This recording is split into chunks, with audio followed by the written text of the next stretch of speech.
Hello and welcome to my channel Heart to Heart. Today I'll be sharing a story of a young man who assaulted a 91 years old woman in a care home. Before I proceed with this, I would like to say once again, welcome to Heart to Heart. And please remember to subscribe to my channel and press the notification bell so that you'll be notified whenever we post any video. Like and share my video, please, and leave your comments if you feel so. So once again, I just want to introduce this man.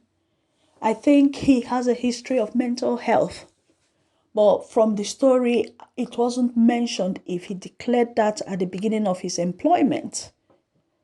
So this woman, she's 91 years old. I think she's mostly able. She can do most of her things, but the whole incident ended up like traumatizing her, and she lost a lot of her abilities. She became really scared, and like she had panic attack from the event.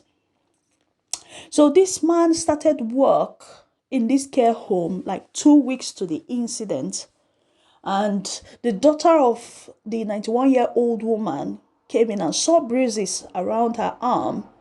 And then she tried to find out what the cause is. And she said that someone twisted her hand. You know the way you twist someone's hand to the back, So the daughter reported that to the care home manager. So they started checking who could be this person who has done this, So the woman, because she's also doing well mentally, she still has her memory intact. She was able to describe this man as the one that has multiple pictures around his body. So it looks like this person has a lot of tattoos around his body. So that was how they managed to find out that it's this person that started work like 2 weeks to the event. So they asked him, and he tried to say it was not him, deny it. He tried to deny it, but after some time, I think when it was taken to court, he accepted in court that he did that. So the children of this woman, they were very upset, and they started talking about how the woman has declined mentally, how she's now withdrawn, how she's now traumatized, So it's all out like she had a panic attack from the event, of course, Most of these people, they've had very safe care. People have been looking after them in a safe environment. Maybe they felt that is their home. They've relaxed, and they know all the staff and what they can do. They've settled. They have that trust for the system. But this man came in and shattered it all. So that was why even in court, when he pleaded guilty, but saying that it could be due to his mental health, they still said that he betrayed trust. He breached the trust that these people had for him as a professional. The question I have in this situation is, did he even declare his mental health status to his employers? That's what I don't know. Because the thing is, the law does not discriminate against people, but if you do those kind of declaration, you might have more support and more supervision while performing your duties. That is the need. That is the reason why it's good to always declare. If you have any kind of illness or disability, we always ask that question. Here in the UK, they always ask that question in those equality aspects of job checks. The question, did he declare? So the courts did not, because of that, decide not to sentence him.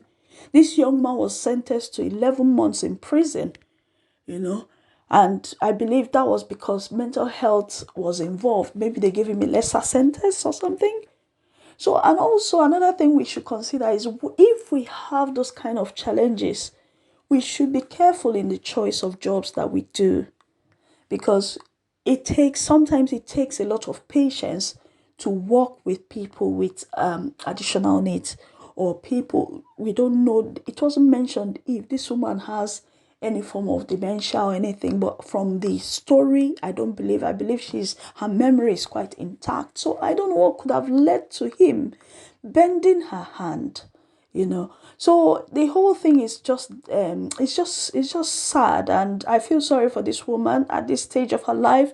She's having that kind of experience, but it's also a call for us to be mindful how we treat others. And also, sometimes you think these people, they don't know, they can't tell, but it's not always the case. And sometimes it's not, even when they can't speak, people can still use things like their silence, their sudden change in behavior to know that something has gone wrong.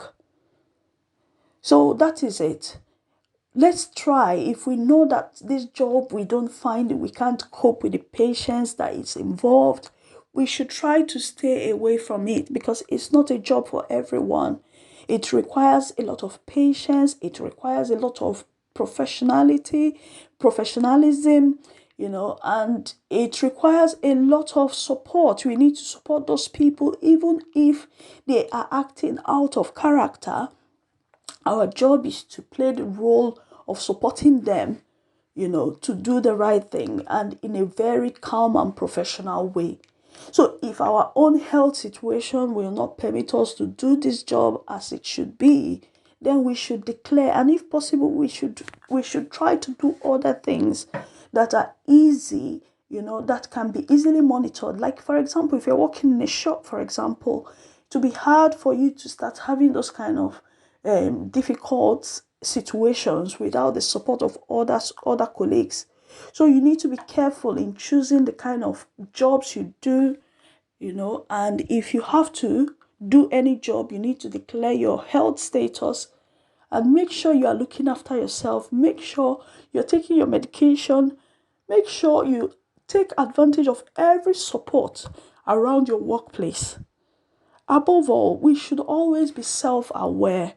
Sometimes we need to observe ourselves, know the things that trigger us if we have any kind of challenge. And when it is getting to that point, let us also devise means of managing ourselves out of that situation. So it is just an avoidable situation. If he had been self-aware, if he had known that this place is not his kind of place to work, if he knows that he's not coping well with managing or with the behavior of the other person, it's about being self-aware and bringing yourself out of a situation that will get you into trouble. Thank you for watching this video. Once again, please do not forget to subscribe to my channel. Thanks once again. Bye bye.